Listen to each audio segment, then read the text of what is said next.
Market లో invest చేసి మీ డబ్బులు డబుల్ చేసుకోవాలనుకుంటున్నారా? సుందరరామిరెడ్డి గారి సెమినార్ కి అటెండ్ అవ్వండి.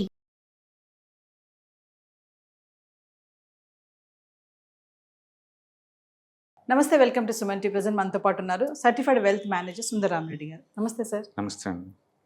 సార్, కన్జర్వేటివ్ ఇన్వెస్టర్స్కి, రిటైర్ అయినటువంటి ఇన్వెస్టర్స్కి మీరు ఎప్పుడు కూడా హైబ్రిడ్ ఫండ్స్ రిఫర్ చేస్తూ ఉంటారు. మరి గత 10 సంవత్సరాలుగా చూసుకుంటే వచ్చినటువంటి రిటర్న్స్ ఎలా ఉన్నాయండి?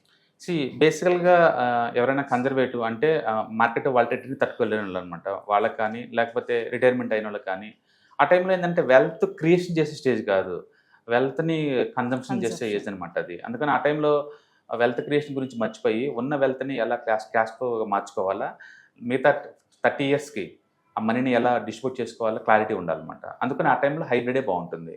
ఇప్పుడు హైబ్రిడ్ మళ్ళీ చాలా రకాలు ఉంటాయి. ఒకటి అగ్రెసివ్ హైబ్రిడ్ అన్నాం అనుకోండి. అగ్రెసివ్ అంటే 75% ఈక్విటీలో పెడతారు, 25% మాత్రమే డెట్ ఫండ్స్లో పెడతారు. దాన్ని మనం అగ్రెసివ్ అన్నారు, ఎందుకంటే వాళ్ళు అగ్రెసివ్ ఉన్నారు కాబట్టి. బ్యాలెన్స్డ్ అంటే 50-50, ఈక్విటీలో 50, డెట్లో 50 పెడతారు, వాళ్ళు బ్యాలెన్స్డ్. కన్జర్వేటివ్ అంటే హైబ్రిడ్ అంటే మళ్ళీ హైబ్రిడ్ అని కన్జర్వేటివ్ అంటే 75% డెట్ ఫండ్స్లో పెడతారు, 25 మాత్రమే ఈక్విటీ పెడతారు. ఎప్పుడైనా ఈక్విటీలో పెట్టే దాన్ని బట్టేసి మనకు వాలిటిలిటీ ఎక్కువ ఉంటుంది, రిటర్న్స్ కూడా ఎక్కువ ఉంటుంది న్యాచురల్గానే. కాబట్టి ఈ మూడిట్లో మీరు పెట్టుకోవచ్చు. ఈ కాకుండా మల్టీ అసెట్ అలొకేషన్ ఫండ్, వీళ్ళు ఏంటంటే మినిమం 3 అసెట్స్లో ఈచ్ అసెట్లో 10% చొప్పున పెట్టుకుంటూ పోతారు. మల్టీ అసెట్స్ ఇవి బాగా సూట్ అవుతాయి ఎవరికి? రిటైర్ అయిన వాళ్ళకి లేదా కన్జర్వేటివ్ వాళ్ళకి. మీరు కనుక చూసుకుంటే అచ్చం కన్జర్వేటివ్ హైబ్రిడ్ అనుకోండి, గత 10 ఏళ్లలో అంటే మనం 2015 నుంచి ఇప్పుడుగా తీసుకుంటే ఒక్క సంవత్సరం కూడా లాస్ అవ్వాలి అమౌంట్ని, ఒక్క సంవత్సరం కూడా లాస్ అవ్వలేదు. తక్కువ అంటే 3% వచ్చింది, 2%. తక్కువ అంటే, ఎక్కువ అంటే 9% వచ్చింది ఈ సంవత్సరం. ఎక్కువ అంటే లిటరల్లీ ఇది బ్యాంక్ వడ్డీ ఎంత ఇస్తుంది, బ్యాంక్ వడ్డీ ఎలా వస్తుంది అలా వస్తుంది లిటరల్లీ. ఏది? Conservative hybrid. ఎందుకంటే 70% మరి డెట్లో పెట్టారు కాబట్టి.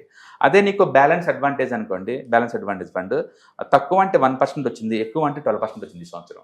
12% అంటే మీకు యావరేజ్ చేస్తే 10% దాకా వస్తుంది. అంటే మీకు 10% లిటరల్లీ డబ్బు రావాలి, నాకు వాలిటిలిటీ అస్సలు వద్దు అనిపించింది అనుకోండి, దాని గో ఫర్ బ్యాలెన్స్ అడ్వాంటేజ్. అందుకని బ్యాలెన్స్ అడ్వాంటేజ్ అండ్ హైబ్రిడ్, అదే కన్జర్వేటివ్ హైబ్రిడ్, ఈ రెండు కూడా లిటరల్లీ ఒక 9-10% కావాలి, సరిపోద్ది నాకు అనుకున్నప్పుడు ఇది సరిపోద్ది అనమాట. నాకు అంతకంటే ఎక్కువ కావాలంటే మాత్రం దాని go for aggressive hybrid. Aggressive హైబ్రిడ్కి ఉన్న బ్యూటీ ఏంటంటే లిటరల్లీ 1 or 2 years తప్ప యావరేజ్ మీద 10% ఇచ్చిందండి. 1 or 2 years తప్ప. ఈ సంవత్సరం 16% ఇచ్చింది, పోయిన సంవత్సరం 15 ఇచ్చింది, అంతకుముందు 13 ఇచ్చింది. అంటే మీకు యావరేజ్ మీద 12% దాకా వస్తుంది. అంటే రిటైర్మెంట్ అయిన వాళ్ళకి 12% మంచి వడ్డీ తీసుకోవచ్చు. లేదా మల్టీ అసెట్ అలొకేషన్ ఫండ్, ఇది కూడా అంతే. యావరేజ్ మీద ఈ సంవత్సరం 15 ఇచ్చింది, అంతకుముందు సంవత్సరం 13 ఇచ్చింది. బట్ యావరేజ్ మీద మాత్రం ఇది కూడా నీకు 10 దాకా ఇస్తుంది. కాబట్టి ఎవరికన్నా కొంచెం రిటర్న్స్ బాగుండాలి, మరీ డెట్ ఫండ్స్ లాగా నాకు వద్దు అనుకున్న వాళ్ళకి 10-12% మధ్య కావాలి అనాలి, కన్సిస్టెన్సీ కావాలి అనుకున్న వాళ్ళకి అండ్ అగ్రెసివ్ హైబ్రిడ్ లేదా మల్టీ అసెట్ అలొకేషన్ ఫండ్స్ బాగుంటాయి. ఈ 2 కేటగిరీలు చూస్ చేసుకోవచ్చు. అండ్ అస్సలు రిస్క్ వద్దు, నాకు 0 రిస్క్ కావాలి అనుకున్న వాళ్ళకి ఆర్బిట్రేషన్ ఫండ్స్ అండి 7% వస్తాయి. ఎందుకు ఆర్బిట్రేషన్కి వెళ్ళాలి? నేను బ్యాంకులో పోయి నాకు 7 వస్తాయి అనొచ్చు. నువ్వు బ్యాంకుల్లోకి వెళ్తే ఇన్కమ్ ట్యాక్స్ 30 దాకా పడుద్ది, ఇండివిజువల్ ట్యాక్స్ లేకుంటే మనం 30 దాకా పడుతుంది. ఆర్బిట్రేషన్ ఫండ్స్లో 12.5 పడుద్ది ట్యాక్స్. అందుకని ట్యాక్స్ అడ్వాంటేజ్ ఉంది, ప్లస్ బ్యాంక్ వడ్డీ ఇచ్చినట్టు 7 గ్యారెంటీ ఇస్తుంది, ఫుల్ కన్సిస్టెన్సీ అనమాట.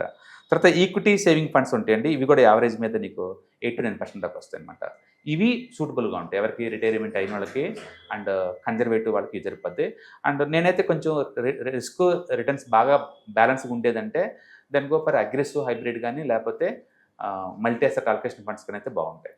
నేను 10 years డేటా మీకు షేర్ చేస్తాను, ఏ ఇయర్కి ఆ ఇయర్ అని చూడండి ఎంత కన్సిస్టెన్సీ మెయింటైన్ చేస్తున్నాయి మిగతా వాటితో పోల్చుకుంటే. బట్ పొరపాటున 100% ఈక్విటీ మాత్రం స్ట్రిక్ట్లీ నో. ఎందుకంటే మార్కెట్లో అందులో ఈ ట్రంప్ లాంటి వాళ్ళు ఉన్నంతకాలం ఏమవుతుందో తెలియదు. ఇప్పుడు ఈరోజు చూశారు కదా, మార్నింగ్ బ్లడ్ బాత్, తట్టుకునే వయసు కాదు అది. అందుకని రిటర్న్స్ మీద మన ఎక్స్పెక్టేషన్ పెట్టుకోకూడదు అనమాట. అందుకని ఇవి బాగుంటాయి రిటైర్మెంట్ అయిన వాళ్ళందరూ. Thank you. Hi, 1 day classroom ఎన్విరాన్మెంట్లో ఆఫ్లైన్ వెబినార్ జరగబోతుంది. అండ్ ఇంట్రెస్ట్ ఉన్న పార్టిసిపెంట్స్ ఈ కింద స్క్రోల్ అవుతున్న నెంబర్కి రింగ్ చేసుకొని సీట్ బుక్ చేసుకోండి. దీంట్లో ETFs, index funds and mutual funds మీద completely and hand holding experience మీకు ప్రొవైడ్ చేయబడుతుంది.